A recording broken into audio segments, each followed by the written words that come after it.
ក្មួយស្រីនេះឯងទៅទីក្រុងធ្វើអីហ្នឹងទៅរៀបការអោហយទៅរៀបការជាមួយអ្នកណាអ្នកទីក្រុងហ៎ឈ្មោះជូប៉ៅកអូជូប៉ៅកហ៎កំឡោះនឹងមនុស្សល្អណាស់គេបើក៏ស្ថានចិញ្ចឹមមាន់មួយនៅទីក្រុងយើងហ្នឹងរកស៊ីធំគូសំដែងនឹងណាប៉ុន្តែយ៉ាងម៉េចទៅមីងគឺប្រពន្ធមុនរបស់គេនឹងស្លាប់ចោលលឿនពេកបន្សល់ទុកកូន2នាក់ឲ្យនៅកំព្រាអូយយកប្តីមានកូនជាប់មិនមែនជារឿងតូចតាចទេណាខ្ញុំគ្រាន់តែឃើញថាគាត់ជាមនុស្សល្អតើមនុស្សស្រីយើងរកបានប្តីល្អទើបជារឿងសំខាន់បំផុតនឹងណាក្មួយស្រីឯងពិតជាមានភ្នែកមែនផ្ទះត្រកូលលីលាហើយសុំលីជារៀងរហូតហ្មង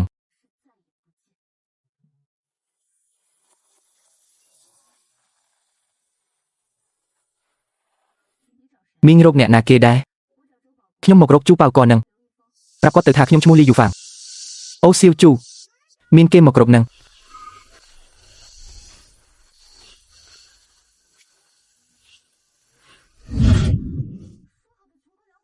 ចុះណាក៏ហកថាក្រហាមនោះនាងជាកុំស្អីតកូលីហោះ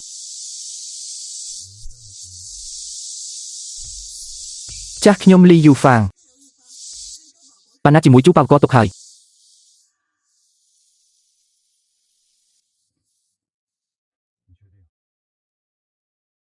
នាងដឹងពីស្ថានភាពរបស់ខ្ញុំទេ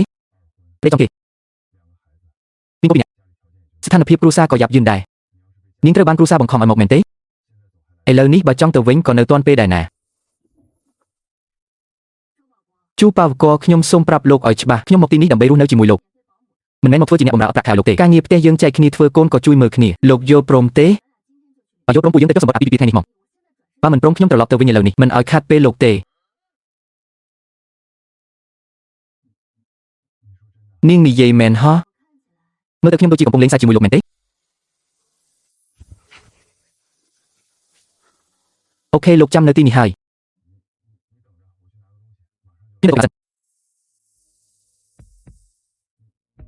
ចុះហេតុអីនាងមិនសួរពីស្ថានភាពគ្រួសារខ្ញុំសិន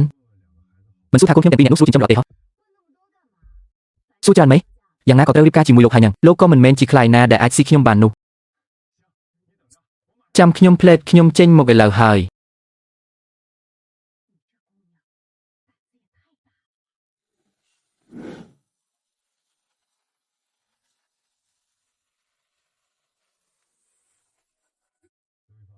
លីយូហ្វាងខ្ញុំសួរនាងជាលើកចុងក្រោយ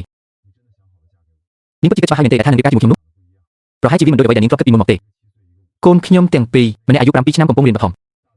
ហើយម្នាក់ទៀតនោះប្រហែលជាដំបូងឡើយគេមិនសូវទទួលយកនាងទេជូប៉ៅកខ្ញុំក៏សូមប្រាប់លោកឲ្យច្បាស់ជាលើកចុងក្រោយដែរមុនពេលមកទីនេះខ្ញុំដឹងពីស្ថានភាពគ្រួសារលោកច្បាស់ណាស់ប្តីចុងគេមានកូន2ខ្ញុំដឹងទាំងអស់ខ្ញុំមិនត្រូវបានគេបង្ខំទេហើយក៏មិនមែនដោយសារតែអស់ផ្លូវដើរទៅមកនេះដែរខ្ញុំគ្រាន់តែគិតថារៀបការជាមួយលោកវាប្រសើរជាងនៅទ្រាំរស់នៅផ្ទះត្រកូលលីនោះគ្រាន់តែប៉ុណ្្នឹងមែនទេនេះវានៅមិនទាន់គ្រប់គ្រាន់ទៀតឬ